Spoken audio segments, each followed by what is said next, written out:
Let's look closer at the animated clip, continuing to work with the sequence 0-1 floating. Click the clip in the timeline panel once to make sure it is selected. Make sure the Effect Controls panel is visible. It should be in the same panel group as the source monitor, but if you cannot find it, look for it in the window menu. In the Effect Controls panel, if necessary, expand the Motion Effect Controls by clicking the disclosure triangle next to the word Motion.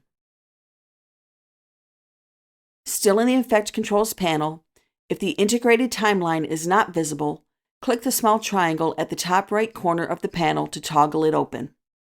The timeline in the Effect Controls panel displays keyframes. Each setting control has its own keyframe. Click the Go to Previous Keyframe or Go to Next Keyframe arrows to jump between existing keyframes for a particular control. Each control also has its own Reset button.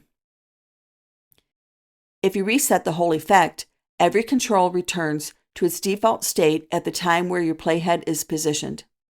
If animation is enabled for the control, this adds a keyframe with the default setting at the current time. Drag the playhead back and forth in the Effect Controls panel timeline to see the way the position of the keyframe markers relates to the animation. Now that you know how to view the settings for an existing animation, let's begin by resetting the clip. The Toggle Animation Stopwatch button for each setting turns animation on or off. When the stopwatch is blue, animation is enabled for a setting.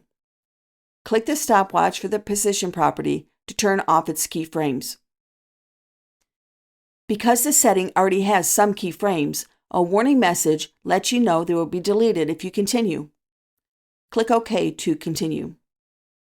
Turn off keyframes for the scale and rotation properties in the same way. Click the curved arrow Reset Effect button to the right of the Motion Effect heading in the Effect Controls panel. Now, the motion settings are all set to their default values.